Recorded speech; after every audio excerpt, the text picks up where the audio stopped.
আসসালামু আলাইকুম সকল। তো আমরা গত পর্বে আলোচনা করেছিলাম ফ্রাইডে দ্য 13th নিয়ে এবং সেই ভিডিওর লাস্টেই কিন্তু আমি আজকের ভিডিও যে টপিক সেটার একটা সংকেত দিয়েছিলাম।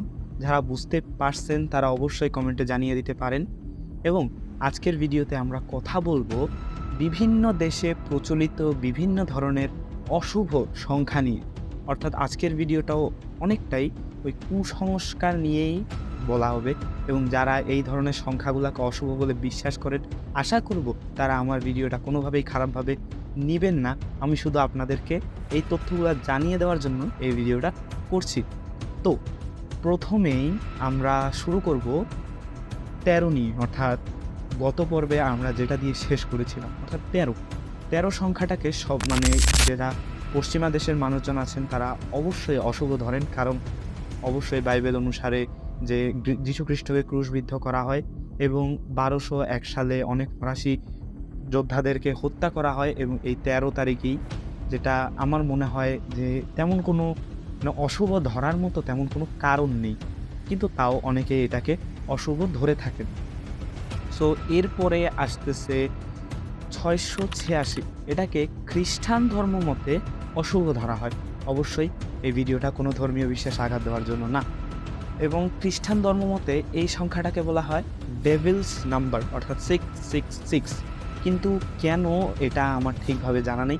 আপনারা যদি কেউ খ্রিস্টান ধর্মের থেকে থাকেন আর যদি কোনো এইটাকে কেউ যদি বিশ্বাস করে থাকেন, তাহলে অবশ্যই আমাকে কমেন্টে বলতে পারেন যে কেন এটাকে আপনারা অশুভ মানেন বা এর পিছনে আসল কারণটা কি, সেটা আপনারা আমাকে জানিয়ে দিতে পারেন।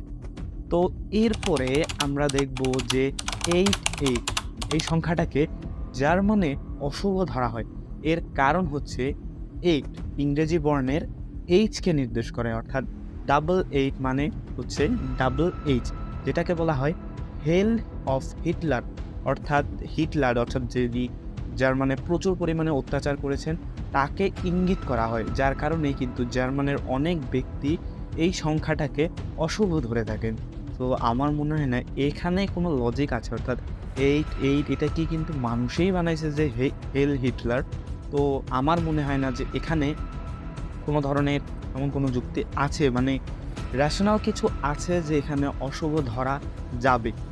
সো এরপরে ২৬ এই সংখ্যাটাকে ভারতের মানুষ খুবই বাজেভাবে অশুভ ধরেন এবং এটা একটা কাকতালীয় ঘটনা বলা যেতে পারে, কারণ আপনারা অনেকেই জানেন ২০০৮ সালের ২৬শে নভেম্বর কিন্তু হোটেল তাজে একটা টেররিস্ট অ্যাটাক হয় এবং কাকতালীয়ভাবে ২০০১ সালে, অর্থাৎ আরও ৭ বছর আগে ২০০১ সালের ২৬শে জানুয়ারি গুজরাটে একটা ভয়াবহ ধরনের ভূমিকম্প হয় এবং যার কারণেই কিন্তু এই দুইটা ঘটনার জেরেই কিন্তু ইন্ডিয়ার অনেক মানুষ ২৬ সংখ্যাটাকে অশুভ মনে করেন এবং এটা অবশ্যই হয়তো একটা কাকতালীয় ঘটনা এবং অনেকেই হয়তো এটা সাইকোলজিক্যালি বিশ্বাস করে থাকেন এবং আমি এই বিশ্বাসে কোনো ধরনের আঘাত দিতে চাই না।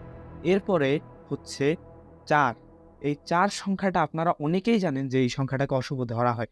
অন্যান্য সংখ্যাগুলোর ক্ষেত্রে আমি জানি না, বাট ৪ সংখ্যাটাকে চায়না এবং জাপান ২ টা দেশের মানুষ কিন্তু অশুভ ধরে।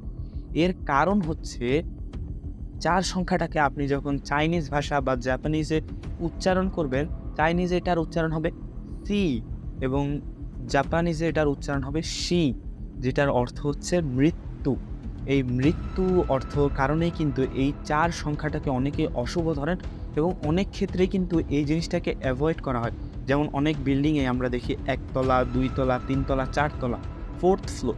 এই 4th ফ্লোরকে কিন্তু চায়না এবং জাপানে অ্যাভয়েড করা হয় এবং অনেক জায়গায় অ্যাভয়েড করা হয়, সব জায়গায় কিন্তু এটা ঘটে না এবং সবাই এটা বিশ্বাস করেন না এবং 4th ফ্লোরটাকে অ্যাভয়েড করেই কিন্তু 5th ফ্লোর নেওয়া হয় এবং আমরা অনেক ক্ষেত্রে বিভিন্ন কোম্পানির ক্ষেত্রেও দেখেছি তারা যখন কোনো ধরনের জিনিস লঞ্চ করে তখন তারা সেই জিনিসের মধ্যে 4 সংখ্যাটাকে রাখতে চান না, যার কারণ হচ্ছে তারা এটাকে অশুভ মনে করে থাকেন।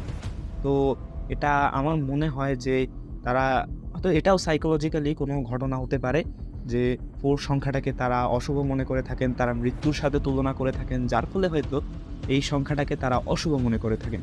সো এখন আমরা লাস্ট সংখ্যাতে চলে আসি। Last but not the least, এটা হচ্ছে 17 সংখ্যাটাকে ইটালিতে অশুভ মনে করা হয়। কারণ হচ্ছে 17 সংখ্যাটাকে যখন আমরা মানে রোমান ভাষায় লিখব তখন এখানে আসবে XVII।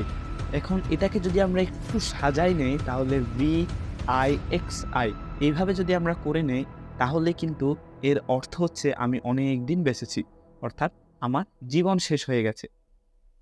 তো এটা এই কারণেই কিন্তু এই সংখ্যাটাকে ইটালিতে একটু আনলাকি হিসাবে ধরা হয়, কিন্তু সবাই এটা বিশ্বাস করেন না। মানে গুটি কয়েক মানুষই কিন্তু এই জিনিসটা বিশ্বাস করেন এবং আমি বিশেষ করে সংখ্যাকে অশুভ ধরা বা এরকম কিছু তেমন একটা বিশ্বাস আমিও করি না। তো হ্যাঁ, আমার এখন একটা জিনিস মনে পড়ল, ৩৯ নাম্বারটাকেও কিন্তু অনেকে মৃত্যুর সাথে তুলনা করে, বিশেষ করে আফগানিস্তানের মধ্যে। সো এটার কেন করা হয় সেটা আমি জানি না। যদি কেউ জেনে থাকেন অবশ্যই আমাকে জানাতে পারেন। সো আজকের ভিডিওতে আমরা কিন্তু বিভিন্ন সংখ্যা নিয়ে কথা বললাম, অশুভ সংখ্যা নিয়ে কথা বললাম এবং আপনারাও কিন্তু কমেন্টে আমাকে আইডিয়া দিতে পারেন যে আমরা পরের ভিডিওটা কী নিয়ে করতে পারি। সো আমি চলে আসবো আমার আবার একটা নতুন কোনো ভিডিও নিয়ে। Till then stay tuned.